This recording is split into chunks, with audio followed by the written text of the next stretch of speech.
Yes.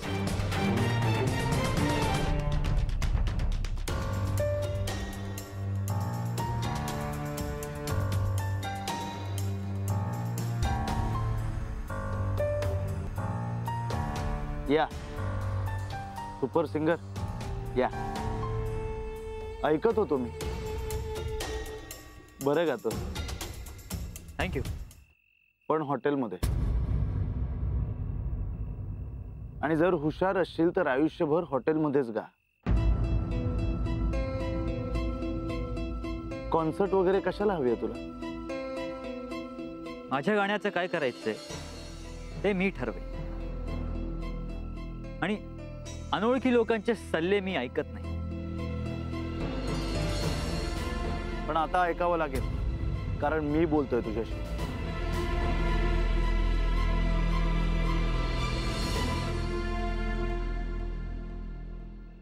आणि तू कोण? Anyway, आज पार्टी सुरू आहे आणि माझी माणसं माझी वाट बघतात. And for your kind information, तुझ्यासारख्या अनोळखी लोकांसाठी माझ्याकडे वेळ आणि इंटरेस्ट दोन्ही नाही.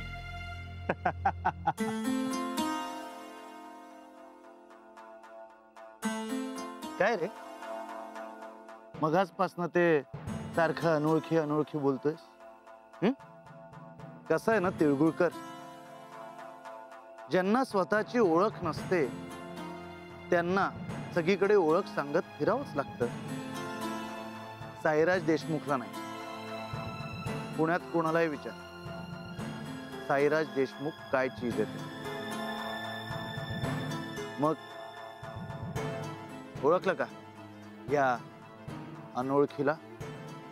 सुपर सिंगर कॉम्पिटिशनचा फर्स्ट रनर अप मीच तो. First runner up.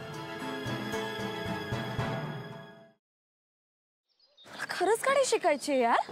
आणि मी रोज प्रॅक्टिस करते ना प्रॅक्टिस. काय तर प्रॅक्टिस करते सांग तिला. क्लच वर पाय ठेवते आणि गाडी नुसती भुरभुर भुरभुर भुरभुर.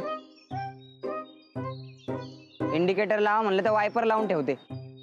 गाडीचं स्टेअरिंग तर असं फिरवते जसं काय लहान पोरांची गाडी आहे. बास हा, खूप झालं. मी तुम्हाला इथे मदत मागायला आली आणि तुम्ही मलाच डिस्करेज करू नका.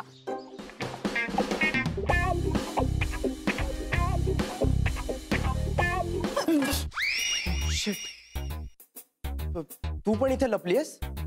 हो, मी काही पाल नाहीये भिंतीला चिकटून राहिला.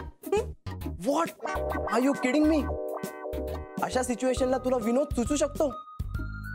कसं असतं ना, अशी सिच्युएशन आली की आपल्याला टेन्शन येतं आणि मग ते टेन्शन घालवण्यासाठी विनोद करणं चांगलं. व्हॉट्स इट? नाही.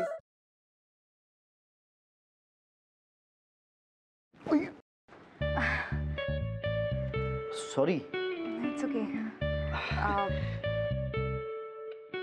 हे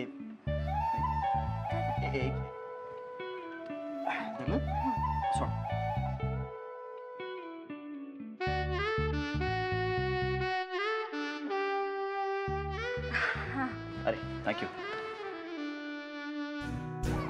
अरे त्या दिवशी ना माझ्या फ्रेंडचा फोन आलेला आणि ती अचानक मला बोलायला लागली की तिला कॅम्पिंग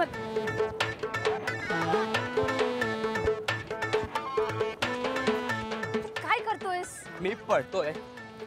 ह्याला पळणं नाही म्हणत, ह्याला जॉगिंग म्हणतात. आणि ह्यानी करून तुझी ढेरी कमी नाही होणार आहे. गप्पे, ह्याला पळणंच म्हणतात. मी असंच पळतो. तुला पळायचंय तर पळ. अरे पण तू का पळतोयस? अरे आपले मित्र आहेत ना, त्यांना विचारायचंय त्यांची युवागिरी काय आहे. हो चल.